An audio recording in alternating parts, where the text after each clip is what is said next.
यापूर्वी आपण बाजाराचे प्रकार हा अर्थशास्त्रातील घटकाला सुरुवात केलेली होती.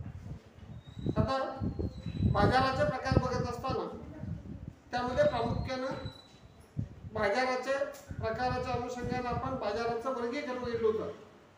मग स्थळानुसार, काळानुसार, स्पर्धेनुसार, विक्रय वस्तूनुसार या घटकाचा अभ्यास केल्यानंतर आपण अभ्यासक्रमाच्या दृष्टीने असणारा घटक बाजाराच्या प्रकारामध्ये स्पर्धेनुसार जे प्रकार पडतात त्यापैकी पहिल्या प्रकाराला सुरुवात केलेली होती पूर्ण स्पर्धा. आता पूर्ण स्पर्धा म्हणजे काय, तर ज्या बाजारात वस्तूची मागणी लवचिकता अनंत स्वरूपाची असते, पूर्ण लवचिक स्वरूपाची असते, त्याला पूर्ण स्पर्धेची बाजारपेठ असं म्हटले. किंवा ज्या बाजारपेठेमध्ये असंख्य विक्रेते, असंख्य ग्राहक असून विक्रय वस्तूबाबत पूर्णतः एकजिन्सीपणा असतोय, अशी जी बाजारपेठ आहे त्याला पूर्ण स्पर्धेची बाजारपेठ म्हटलं जातं. आता आपण पूर्ण स्पर्धेची बाजारपेठ कशी असते हे समजून घेण्यासाठी आपण त्या बाजारपेठेची काही वैशिष्ट्ये बघितली. अगदी उदाहरणार्थ सांगायचं झालं तर या बाजारपेठेमध्ये असंख्य ग्राहक असतात, असंख्य विक्रेते असतात, वस्तू एकजिन्सी असते, विक्रेत्यांना अगर ग्राहकांना मुक्त प्रवेश असतोय, बाजारपेठेतून विक्रेता म्हणजे पुरवठादार अगर मागणी करणारा स्वइच्छेनं बाहेर पडू शकतोय, बाजारपेठेमध्ये जाहिरात कलेचा, वाहतूक खर्चाचा अभाव असलेला दिसून येतोय.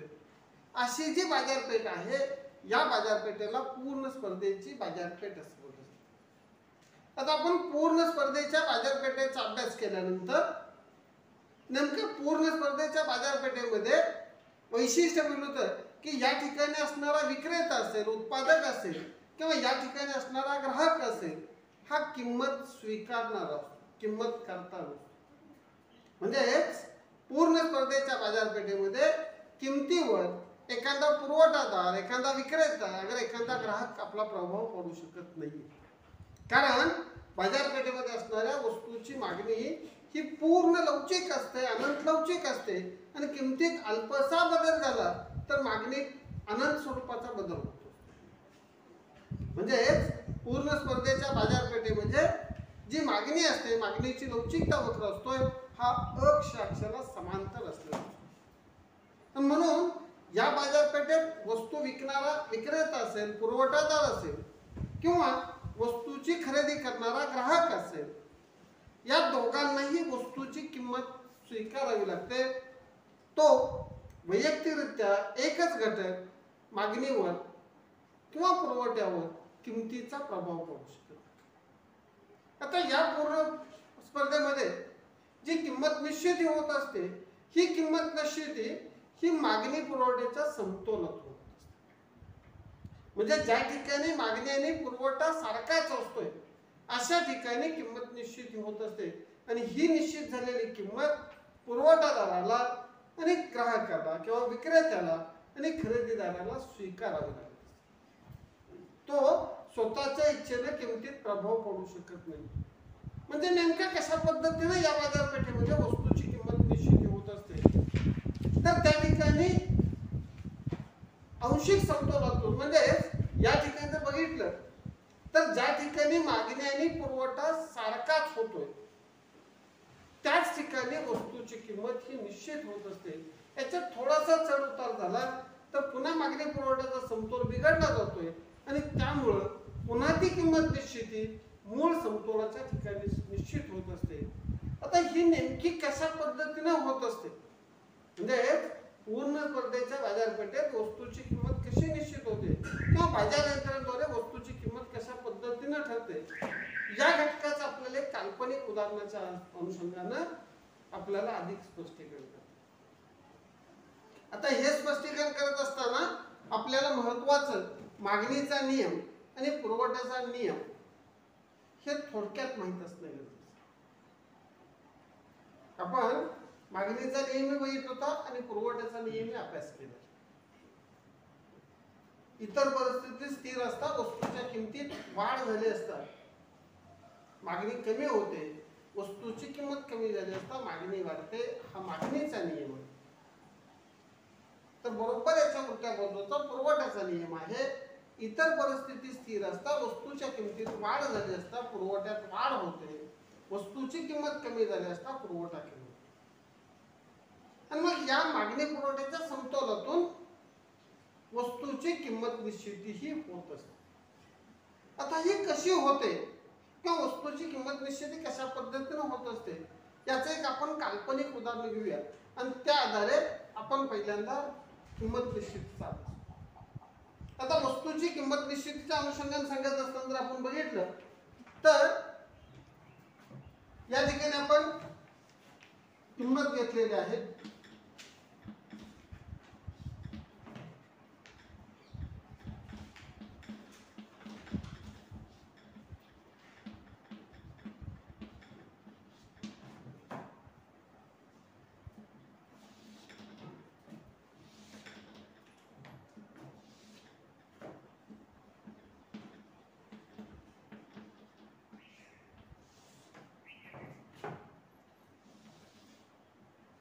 बघा आपण या ठिकाणी मागणीचा नियम आणि पुरवठ्याचा नियम याच्या आधारे या बाजारपेठेमध्ये वस्तूची किंमत कशा पद्धतीने निश्चित होते या घटकाचा अभ्यास करणार आणि त्या दृष्टीने आपण वस्तूची किंमत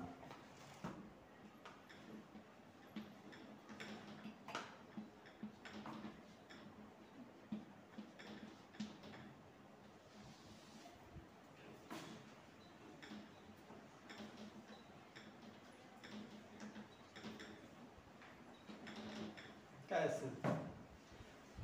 वस्तूची किंमत 1 रुपये, 2 रुपये, 3 रुपये, 4 रुपये, 5 रुपये या पद्धतीने.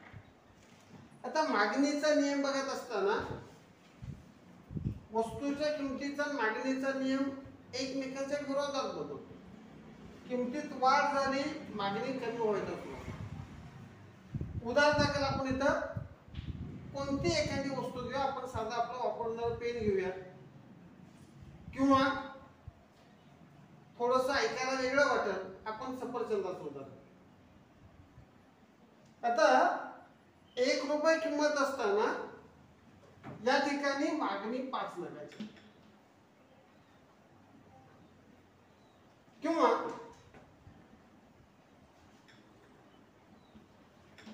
500 नगाची. किंमत 2 रुपये झाली.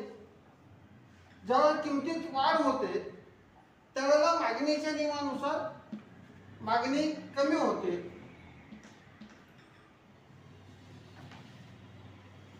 पुन्हा किंमत 3 रुपये झाली.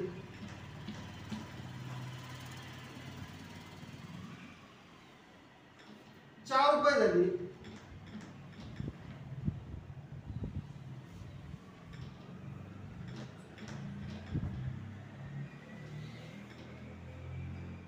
बघा या ठिकाणी वस्तूच्या किमतीत वाढ होत गेली असता मागणी कमी होते किंवा वस्तूची किंमत कमी झाली असता मागणीत वाढ झाली. हा मागणीचा आहे. बरोबर पुरवठ्याचा नियम त्याच्या विरोधात असलेला दिसतोय. पुरवठा बघत असताना 1 रुपयाला आम्ही कमी नग विकणार 100, 200, 300, 400, 500. म्हणजे जसजसे किमतीत वाढ होईल तसतसा पुरवठादार आपल्याकडे ज्यादा नग विकायला तयार होतो कारण त्याला ज्यादा नफा मिळतो. मागणी मात्र काय करत असते जसजशी किंमत वाढते तसतशी मागणी कमी होते. आणि म्हणून या ठिकाणी आम्ही किमतीचा अभ्यास केला. उदाहरण दाखल 1 रुपये किंमत आहे. मागणी 500 नगाची, पुरवठा मात्र 100 नगाचा. आता बाजारपेठेमध्ये मागणीपेक्षा पुरवठा कमी असेल तर वस्तूची टंचाई निर्माण होते आणि ज्या वेळेला वस्तूची टंचाई निर्माण होते त्यावेळेला विक्रेता न कळत टंचाईचा फायदा घेण्याचा प्रयत्न करतो तो किमतीत वाढ करायला सुरुवात. म्हणजे या ठिकाणी जर आम्ही तफावत बघितली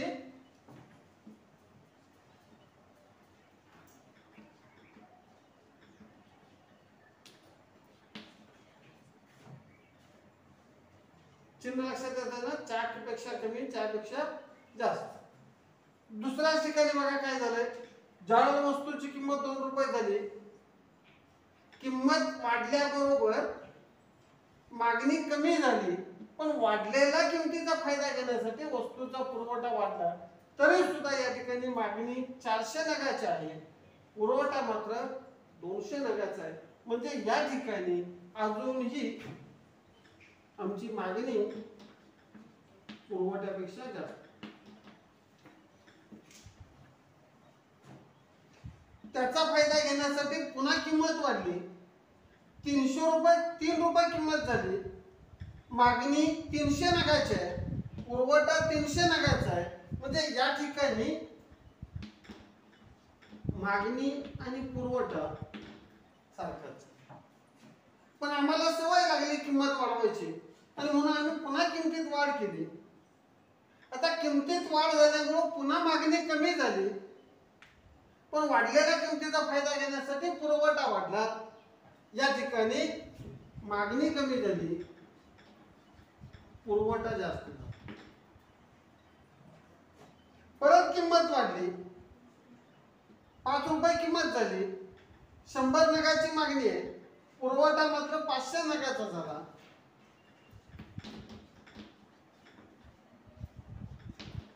मागणी आणि पुरवठ्यात तफावत. आता किमतीत वाढ होत गेली, किंमत वाढीचा परिणाम मागणी कमी झाली, पुरवठा मात्र वाढायला लागला. सुरुवातीला मागणी जास्त होती, पुरवठा कमी होता, किमतीत वाढ करायला संधी होती. कुठपर्यंत? 3 पर्यंत. ज्यावेळेला 3 रुपये किंमत झाली, मागणी 300 नगाची, पुरवठा 300 नगाचा झाला, या ठिकाणी समतोल साधला. पण आम्ही पुन्हा किंमत वाढली आहे म्हणून पुन्हा मागणी कमी झाली आणि मागणी कमीपेक्षा पुरवठा जास्त झाल्यामुळं वस्तूचा साठा शिल्लक राहिला. पण प्रवाहाचा परिणाम पुन्हा किंमत वाढली, मागणी 100 नगाची आहे, पुरवठा 400 नगाचा आहे. आज बाजारपेठेमध्ये 400 नग शिल्लक राहिला आणि मग बाजारपेठेत काय होतोय, नग शिल्लक राहतात म्हटलं की हा काय म्हणतोय, कुणीकडनं तर माल संपला पाहिजे, हा पुन्हा किंमत कमी करायला सुरुवात. पुरवठादार किंमत कमी करायला लागला की समजा किंमत 5 वरून 4 वर आली, मागणी 200 नगात झाली, पुरवठा कमी झाला, 400 500 वरून 400 आला. पुन्हा मी किंमत बघितलं, 200 नगाची मागणी आहे, पुरवठा 400 नगाचा आहे. म्हणजे या ठिकाणी पुन्हा माल पडून होतो आणि म्हणून पुन्हा किंमत कमी झाली. आणि मग या ठिकाणी बाजारपेठेत जर बघितलं तर बाजारपेठेमध्ये साधारणतः ज्या ठिकाणी मागणी आणि पुरवठा समान होतो, याच्यापेक्षा किंमत वाढली, माल शिल्लक राहतोय, किंमत कमी झाली, मालाची टंचाई निर्माण होते आणि मग त्याची भरपाई होऊन पुन्हा या ठिकाणी मागणी पुरवठ्याचा समतोल साधला जातोय. आणि या मागणी पुरवठ्याच्या समतोलातून वस्तूची किंमत ही 3 रुपये निश्चित होते, कारण त्या ठिकाणी वस्तूचा असणारा मागणी आणि पुरवठा हा समान झालेला असतोय. आणि या पद्धतीनं बाजार यंत्रणेद्वारे पूर्ण स्पर्धेच्या बाजारपेठेत वस्तूची किंमत निश्चित. आणि म्हणून पूर्ण स्पर्धेमध्ये मागणी करणारा किमतीवर प्रभाव पडू शकत नाही. त्यानं जर किंमत कमी केली तर पुरवठादार वस्तू विकायला तयार होत नाहीये. पुरवठादाराने किंमत वाढवली तर मागणी कमी झाल्यामुळे पुन्हा पुरवठादाराला वस्तूची किंमत कमी करावी लागते. म्हणजे पूर्ण स्पर्धेच्या बाजारपेठेमध्ये वस्तूची किंमत निश्चित होत असताना एखादा पुरवठादार, एखादा विक्रेता, अगर एखादा मागणीदार किमतीवर प्रभाव पडू शकत नाही. त्याला बाजारपेठेत जी किंमत आहे ती किंमत स्वीकारावी लागते. बऱ्याच वेळेला सहमत असहमतसाठी आपल्याला विधान विचारलं जातंय. पूर्ण स्पर्धेच्या बाजारपेठेमध्ये किंमत बाजार यंत्रणेद्वारे निश्चित होते. स्पष्टीकरण हेच द्यायचं. कारण त्या ठिकाणी एखादी व्यक्ती प्रभाव नाही पडू शकत. समजा याच्यात काय तफावत पडली तर मग त्या ठिकाणी एकतर ग्राहकाचा तोटा होतोय किंवा एकतर विक्रेत्याचा तोटा. अगदी उदाहरण म्हणून सांगतो. उदाहरण थोडंसं चुकीचं आहे पण कसा परिणाम होतोय बघ. कृषी उत्पादनाच्या बाबतीत एखाद्या वस्तूला दर आलेला आहे म्हटलं की प्रत्येक शेतकरी त्याचंच उत्पादन घ्यायला चालू करतोय आणि अचानक पुरवठा इतका वाढतोय आणि त्याला बाजारपेठेत दर पूर्णतः कोलॅप्स झाले असतात. आज जर आपण बघितलं टोमॅटोची अवस्था बघा, रस्त्यावर शेतकऱ्याला विकायला. मागच्या कोथिंबीरचा दर जास्त होता, मेथीचा दर जास्त होता. आज कोथिंबीर जनावरच टाकून निघाली, निदान नाहीचा खर्च केला. का तर माल शिल्लक राहतो, नाशवंत माल.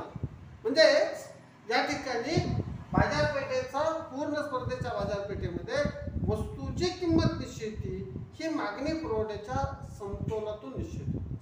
आता हीच बाब जर आम्ही आकृतीच्या साहाय्याने बघायचं म्हटलं तर आलेखाच्या साहाय्याने किंवा आकृतीच्या साहाय्याने सुद्धा आपण ही बाब बघू शकतो की मागणी पुरवठ्याच्या समतोलातून कशा पद्धतीने वस्तूची किंमत निश्चित होते. या घटकाचा अभ्यास करत असताना बघा आमचा जो आहे तो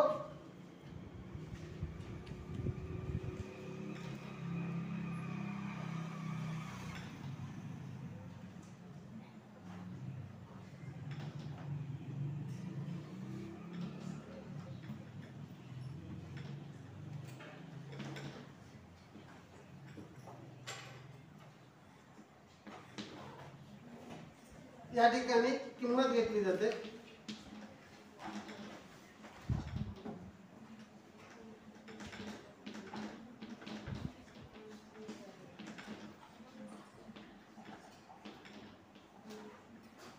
या ठिकाणी पुरवठा दर्शवला आहे.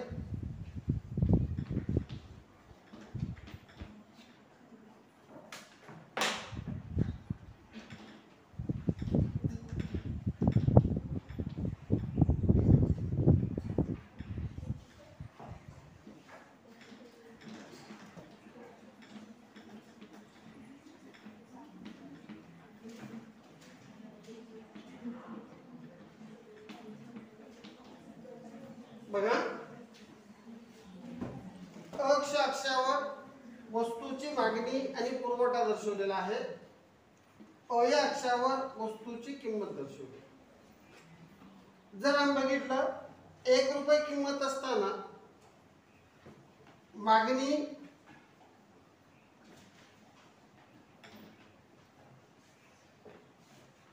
वस्तूची किंमत 1 रुपये असताना मागणी 500 नगाची. 2 रुपये असताना त्याच्यात पुन्हा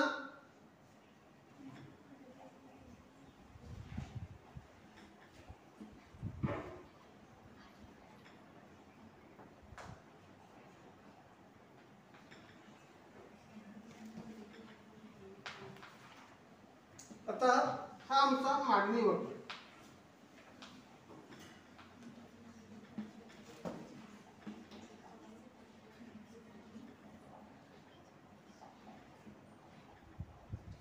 म्हणजेच ज्यावेळेला वस्तूची किंमत 1 रुपये होती त्यावेळेला मागणी 500 नगाची होती. 3 रुपये असताना मागणी 300 नगाची होती. 5 रुपये असताना मागणी 100 नगाची. आमचा पुरवठा वक्र जर काढला 1 रुपये असताना आमचा पुरवठा हा 100 नगाचा. जर जसं 5 रुपये असताना किंमत जास्त आहे, वाढलेल्या किमतीचा फायदा घेण्यासाठी या ठिकाणी पुरवठा सुद्धा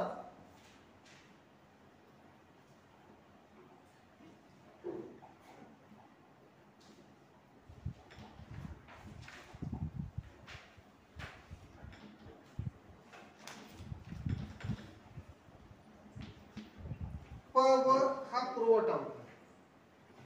1 रुपये असताना 100, 2 असताना 200, 3 असताना 300, 4 रुपये किंमत असताना 400 नगाचा पुरवठा, 5 रुपये असताना 500 नगाचा पुरवठा. आणि मग ज्यावेळेला 1 रुपये किंमत असेल त्यावेळेला मागणी 500 नगाची आहे, पुरवठा 100 नगाचा. म्हणजे या ठिकाणी मागणी पुरवठ्यात तफावत. किंमत 5 रुपये झाली, 5 रुपये असताना मागणी 100 नगाची आहे, बाजारपेठेत पुरवठा 500 नगाचा आहे. म्हणजे त्या ठिकाणी मागणी पुरवठ्यात तफावत दिसून येते. आणि मग ज्या ठिकाणी मागणी पुरवठा सारखाच होतोय, समतोल होतोय, त्या ठिकाणी वस्तूची किंमत निश्चित. म्हणजेच पूर्ण स्पर्धेच्या बाजारपेठेत वस्तूची किंमत निश्चिती ही मागणी पुरवठ्याच्या समतोलातून होत असते. आकृतीमध्ये अ या अक्षावर किंमत दर्शवलेली आहे, अक्ष अक्षावर मागणी आणि पुरवठा दर्शवला. आता या ठिकाणी जर बघितलं आम्ही तर ज्या ठिकाणी वस्तूची किंमत 3 रुपये आहे, मागणी 300 नगाची आहे, पुरवठाही 300 नगाचा आहे, आणि मग या ठिकाणी वस्तूची किंमत निश्चिती झालेली दिसते. जर याच्यात कमी जास्त झाला तर पुन्हा मागणी पुरवठ्याचा समतोल बिघडला जातोय, आणि मागणी पुरवठ्याचा समतोल बिघडल्यामुळं वस्तूच्या किमतीमध्ये, वस्तूच्या मागणीमध्ये, पुरवठ्यामध्ये तफावत निर्माण होते, आणि पुन्हा बाजार यंत्रणेद्वारे त्याच्यात समतोल साधण्याचा प्रयत्न केला जातोय. आपण फक्त आजच्या ह्याच्यात मागणी पूर्ण स्पर्धेमध्ये वस्तूची किंमत निश्चिती कशा पद्धतीने होते या घटकाचा अभ्यास केलेला आहे. म्हणजे पूर्ण स्पर्धेमध्ये वस्तूची किंमत ही मागणी पुरवठ्याच्या समतोलातून निश्चित होत असते. ज्या ठिकाणी वस्तूची मागणी आणि पुरवठा ज्या किमतीला समान होतोय त्या ठिकाणी वस्तूची किंमत निश्चिती झालेली दिसून येते.